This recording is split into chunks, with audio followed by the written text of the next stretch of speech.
이제 테슬라를 전기차 기업이라 보기 좀 애매합니다. 테슬라 하나만 상장돼 있지 뭐 스타링크라든지 스페이스X라든지 로봇이라든지 이런 쪽들은 아무데도 상장이 안 돼 있어요. 일론 머스크는 결국은 자동차를 베이스로 해서 이 모든 것들을 같이 아울러서 이제 우리 생활로 딱 들어오는 게 그가 그리는 미래인 것 같아요. 그래서 같이 이걸 봐야겠죠?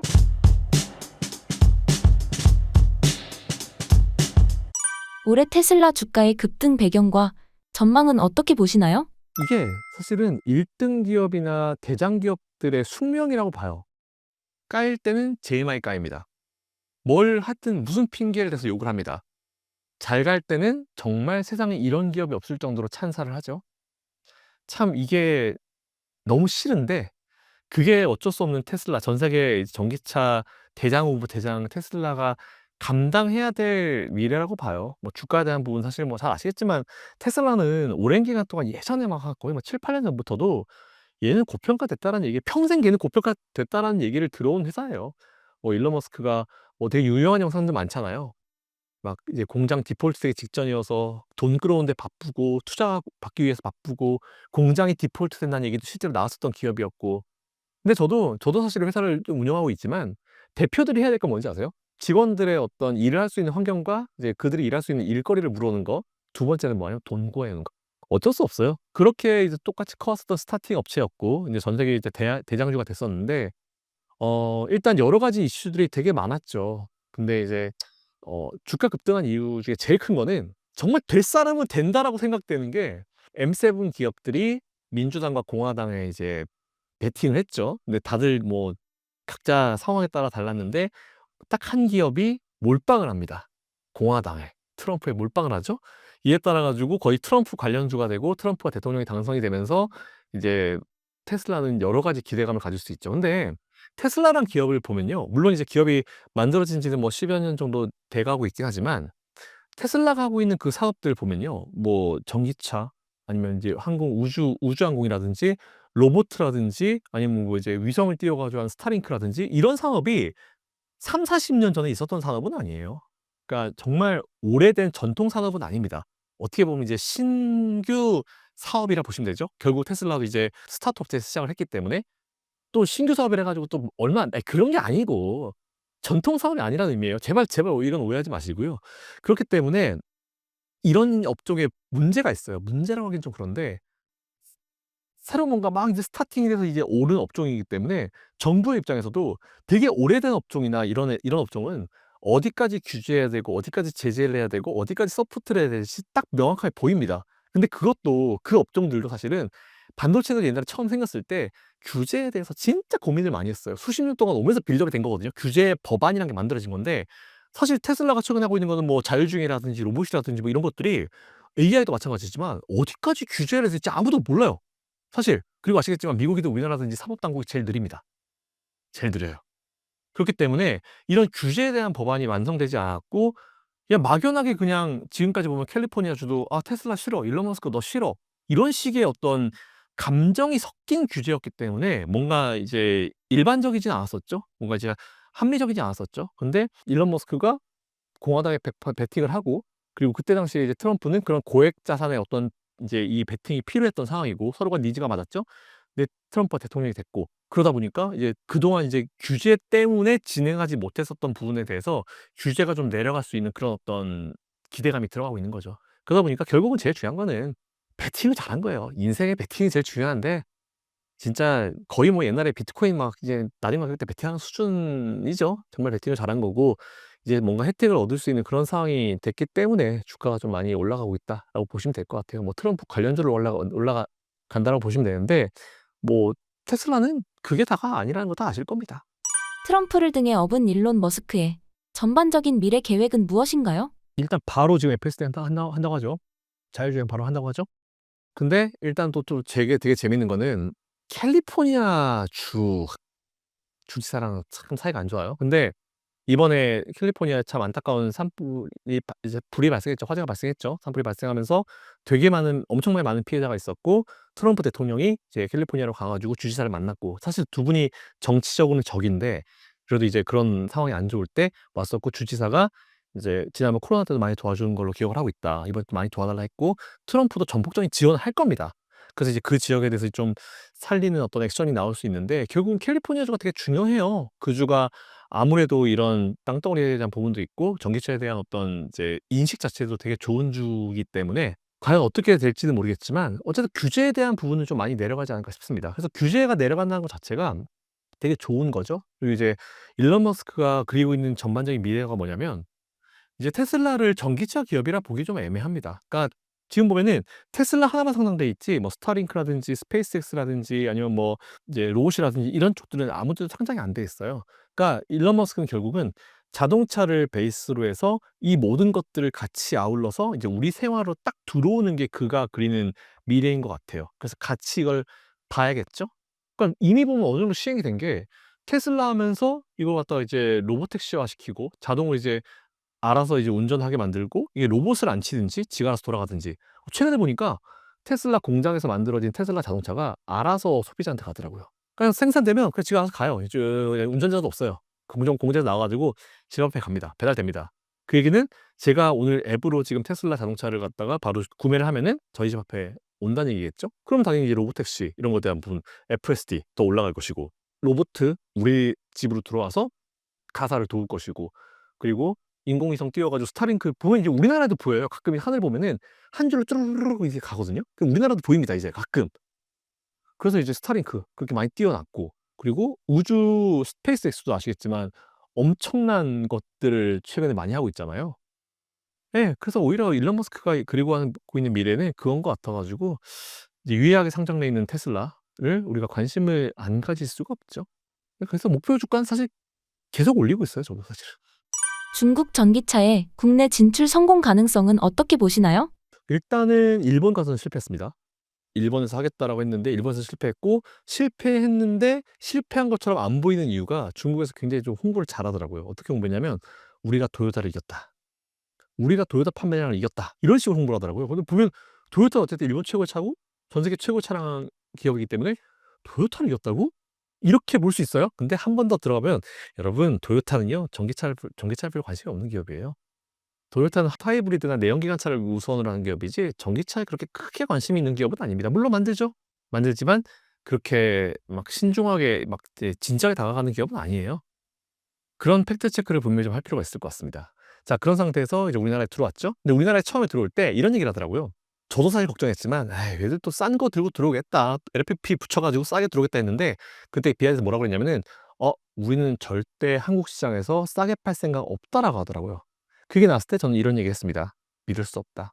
과연, 과연 그럴까? 너희들이?" 라고 했는데 역시나 아토3가 2,000,000 원대로 들어오더라고요. 근데 계산해 보니까 2,000,000 원대잖아요. 이거는 비아디가 중국 정부의 보조금을 받지 않으면 불가능한 금액이에요. 이거 마이너스입니다. 이거 마이너스로 파는 거예요. 원가가 안 돼요, 제가 봤을 때는. 그렇기 때문에 일단은 이걸 갖다가 버티려고 하면 제일 중요한 거는 이제 중국 정부의 보조금이죠. 그리고 최근에 보면은 쪼금 여기에도 엇박이 나고 있는 게 많은 중국 전기차 기업들이 중국 정부한테 보조금을 좀 더 연장해 달라는 얘기를 많이 합니다. 그 얘기는 더 버틸 수 있게 도와달라는 얘기겠죠? 근데 비아디도 지금 되게 말은 되게 많아요. 이제 뒤로 나온 얘기는 이제 "비아디의 이 부채가 우리가 알고 있는 것과 다르다." 예 라는 그런 식의 얘기가 되게 많이 나와서 일단 중국은 항상 잘하는 것처럼 저가로 들어와서 시장을 눌러서 장악을 한 다음에 시장 점유율을 올리는 전략을 취할 거다라고 좀 보고 있는데 우리나라에 있는 현대기아차가 바보가 아니고 그리고 우리나라 정부도 중국의 저가가 들어오잖아요. 우리나라 현대기아차 지금 미국 시장에서 되게 잘하고 있거든요, 전기차. 그러니까 보조금을 줘야 됩니다. 줄 필요가 있어요. 근데 물론 문제는 또 있죠. 지금 테슬라 같은 경우는 "보조금 필요 없다. 주지 마라." 이런 식으로 주장하고 있는 건데 그게 또 뜻하는 바가 되게 많아요. 어떤 거냐면은 이 테슬라는 이미 보조금 필요 없이도 자생할 수 있는 능력이 됐다는 거죠. 보조금 주지 말라는 얘기는 나머지 기업들 다 눌러버리고 우리가 가겠다라는 그런 의미라서 오히려 그 메시지를 봤을 때 '아 치킨 게임 끝났다. 이제 캐즘 거의 끝났다.' 이렇게 보면 되는 문제인데 문제는 뭐냐면 이제 미 정부가 지금 보조금을 안 주기 시작하면은 우리나라가 또 보조금을 주면 이게 또 애매해질 수 있습니다. 그래서 고런 부분 때문에 관세랑 좀 이제 이런저런 것들을 계산해 가지고 좀 볼 필요는 있을 것 같은데 요걸 어떻게 헤쳐나가는지가 사실 중요하지 저는 비아디가 국내 시장에서 선전을 할 거다라고 보진 않아요. 거의 '일본처럼 될 거다.' 왜냐하면 일본이나 우리나라나 마찬가지지만 사실 저는 예전에 현대기아차에 대해서 좀 안 좋게 지금도 생각하고 있는 건 어떤 자동차 회사가 자국에서 점유율이 뭐 70% 80%가 된다는 거는 야 이건 조금 말이 안 돼요 사실은. 독점이잖아요. 저는 그게 시장 경제에 맞지 않다고 보거든요. 근데 오히려 그게 중국 차가 이제 우리나라 들어와 가지고 이제 이런 경쟁을 한 곳에는 오히려 좀 대응하기가 좀 좋은 어떤 환경이 아닌가라는 그런 생각을 가지고 있습니다. 그래서 결론적으로 봤을 면 우리나라 현대기아차의 전기차 퀄리티 굉장히 좋습니다. 우수해요. 그리고 이제 여기에 들어가는 우리나라 배터리도 굉장히 좀 좋은 것들이 들어가고 있기 때문에 싼 거가 비지떡이라는 표현이 있잖아요. 전 그게 그대로 맞아 들어갈 겁니다. 그리고 싼 게 좋은 게 있고 싸면 안 되는 게 있어요. 근데 자동차는 어쨌든 나 혹은 우리 가족의 위험, 생명과 연결돼 있는 그 제품이잖아요. 그렇기 때문에 오히려 저는 이게 우리나라 분들의 걱정이 많은 우리나라 사람들의 기본적인 어떤 이런 국민성을 생각했을 때는 그렇게 선전하기가 쉽지는 않을 것 같다라고 생각하고 있습니다. 사실 뭐 현대기아차 응원하는 것도 있어요. 솔직히 테슬라, 현대기아차 좋죠. 테슬라의 저가형 모델 Q가 곧 출시하는데 BYD와 비교해서 저가형 전기차의 승자는 누가 될까요? 저는 테슬라가 될 거라 봐요. 테슬라가 될 거라 봅니다. 이게 결국은 뭐냐면 이 자동차를 판매를 하고 나서 이제 그 이후에 뭐 AS라든지 이런 부분들도 되게 중요하잖아요. 근데 테슬라랑 BYD 뭐 사실 거의 뭐 이제 원탑, 투탑이죠. 예, 두 개 기업이 거의 경쟁을 한다고 해도 과언이 아닌데 테슬라는 이제 좀 뭔가 활용도가 되게 높아지겠죠. 왜냐하면 테슬라라는 자동차를 샀을 때 저는 사실 제가 저희 와이프랑 저랑 이제 '테슬라 한번 사 볼까.'라는 생각이 들었던 게 로보택시잖아요.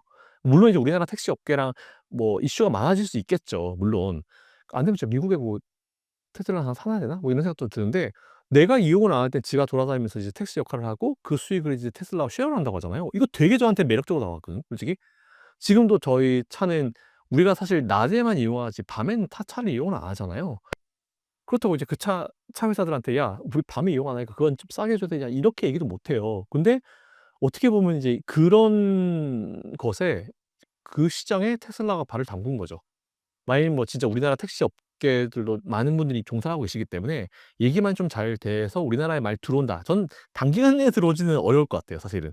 단기간에 들어오기는 어려울 것 같은데 만일 그게 된다라고 했을 때 저는 되게 매력적입니다. 만약 우리나라에서 이제 이게 다 되고 이제 뭐 로보택시가 이제 돌아다닐 수 있는 그런 환경이 됐다면 전 당장 지금 테슬라 살 것 같아요.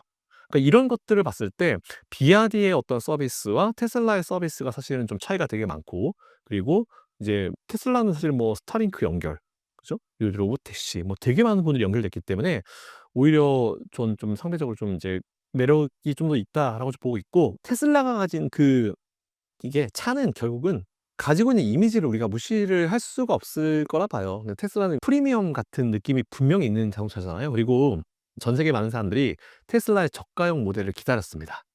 예, 그렇기 때문에 오히려 저는 이제 사실 저도 되게 기대가 돼요.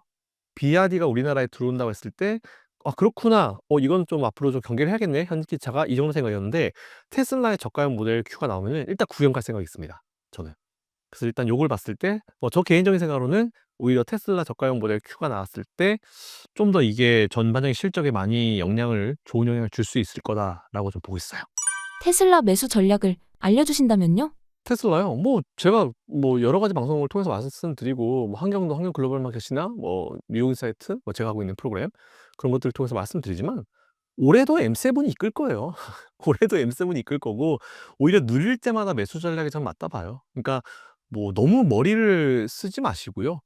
오히려 테슬라 같은 경우는 지금 되게 많은 이제 미국의 증권사들에서 목표가를 올리고 있잖아요. 근데 저는 사실 그들에게 얘기하고 싶은 거는 목표가를 100불씩만 올려라. 근데 막 뭐 대나이브스는 뭐 한 200불, 300불씩 올리더라고요. 제가 와 씨 야 200-300불은 너무한 거 아니야? 솔직히 반칙 아니냐? 이렇게 얘기를 했는데 일단 매수 전략 뭐 특별한 거 없습니다. 그냥 매수를 하시면 될 것 같고요. 눌림을 이용해서 매수를 하시면 될 것 같다는 말씀드리고 근데 미국 증시는 올해 제가 뭐 작년 연말부터 아마 말씀을 드렸겠지만 미증시는 좀 쉴 필요가 있다는 말씀을 드렸어요. 조정이 올 거다. 뭐 느리면 2분기 초반, 뭐 빠르면 1분기라고 이제 말씀을 드렸는데 조금 최근 분위기가 보면은 조정이 시작된 것 같은 느낌이 좀 있습니다. 그때도 그랬지만 이 조정은요. 더 높이 가기 위해서 좀 쉬어가는 조정이기 때문에 너무 걱정하실 필요 없을 것 같다는 말씀드리고 관세 막 이런 얘기 나오면은 지금 어쨌든 이 관세가 멕시코의 관세가 뭐 미국의 자동차 기업들한테 영향을 주는 상황이잖아요. 지금 되게 난잡해요. 막 엉망진창입니다. 그러니까 이런 상황에서 눌림이 있을 때 매달 조금씩 모아가시는 전략. 네, 그게 제일 좋을 것 같고요. 결국 올해도 M7이 이끌 거다라는 말씀을 마지막으로 드리겠습니다. 마지막으로 신사임당 구독자분들께 한 말씀 부탁드립니다. 조정이죠. 그리고 지금 조정은요, 그냥 버티시면 돼요. 최근에 이제 저희 후배 중에 한 명이 이런 얘기를 하더라고요. 경기 침체설 되게 많을 때 형이 사라고 했을 때 살 걸. 이런 얘기 되게 많이 하는데, 제가 그거에다 그랬어요. 지금 손 가니? 지금 손 나가니? 그랬더니, 형 지금 좀 관망하고 있다고 그러더라고요. 그래서 제가 평생 관망이나 해라. 이런 얘기하고 넘어갔는데, 이게 결국은 이제 지금 쉬는 이유가 뭐냐면, 이제 결국 트럼프 관세 때문이죠. 트럼프가 이제 중국에 대한 제재를 하는 건데, 저는 트럼프 1기 때도 그랬지만, 중국 제재는요, 언젠간 해야 되는 거였었어요. 누군간 해야 될 필요가 분명히 있었던 거라 생각합니다. 아프지만 받아들여야 되는 현실이라 생각했거든요. 오히려 저는 그래서 트럼프가 2번 연속으로 대통령을 했으면은 중국이 지금 저 상태는 아닐 거예요. 한번 좀 이제 굽히고 들어왔거나 이렇게 했을 것 같은데 중간에 끊겼잖아요. 그렇기 때문에 지금 트럼프가 좀 뭔가 굉장히 스피디하게 빨리빨리 제재를 하고 있는 그런 상황인 것 같은데 결국은 지난번 제재 때 이제 중국이 한번 버텼다가 지금 중국 저기 휘청휘청하고 있잖아요. 그걸 아마 본인들도 잘 알 거예요. 그렇기 때문에 오히려 이런 상황이 1기 때만큼 오래 가지는 않을 거라 보고 있어요. 그러니까 눌림이 있을 때 오히려 매수하시는 전략이 저는 맞다라고 보고 있고 환율이 너무 높은 상황에서 굳이 우리가 불필요하게 미국 이제 달러를 환전해 가지고 비싼 돈에 환전해서 넘어가지 마시고 지금 환율이 좀 안정을 찾을 때까지는 국내 증시가 지금은 되게 괜찮거든요. 그렇기 때문에 오히려 그런 미국에 관련된 기업들 특히 뭐 앞에서 말씀드린 조선 쪽은 대놓고 트럼프가 도와달라고 했었던 업종이기 때문에 그쪽이나 아니면 이제 불필요한 눌림 있는 반도체나 이런 라인들 그쪽으로는 관심을 가지시면서 오히려 지금은 미국 주식도 같이 투자하시지만 밸런스를 지금은 조금 국내 쪽으로 좀 더 두시고 투자하시는 전략이 지금 좀 좋은 것 같아요. 그렇다고 미국 하지 말라는 말씀 아닙니다. 그냥 환율이 너무 비싸요, 여러분들. 너무 비싸기 때문에 지금 여행 가실 때도 지금 휘청하잖아요. 여러분들이 일본을 많이 여행 가시는 이유가 그거잖아요. 그렇기 때문에 너무 과하게 이제 무리해서 하지 마시고 미국 조정이 있을 거니까 그냥 그거는 그냥 그렇구나라고 받아들이시면 될 것 같아요. 조정이 있어야 더 높이 갑니다. 여러분들도 뭐 요즘에 러닝 많이 하시잖아요. 그냥 집에서 나와서 집까지 다시 뛰어 들어오시는 분 없잖아요. 중간에 쉬면서 뭐 라면도 먹고 친구들이랑 얘기도 좀 하고 하잖아요. 그런 쉼이 필요합니다, 증시도. 그때 지금은 이 조정은 받아들이시고 더 높이 올라갈 거니까 제가 작년에도 그랬죠. 미증시가 1월보다 연말에 더 높은 곳에서 끝날 겁니다. 작년 8월 달에 조정 있을 때도 제가 걱정하지 마시고 매수하시면 12월 달도 더 높은 곳에서 끝날 거예요라는 말씀 드렸잖아요. 어떻게 보면 지금 1월 달부터 미는 거 다행인 것 같아요. 그래서 한 번 더 말씀드리겠습니다. 지금보다 올 12월 달에 더 높은 데서 끝날 거예요. 그러니까 올해는 미증시든 국내 증시든 투자하시면 됩니다. 이상입니다.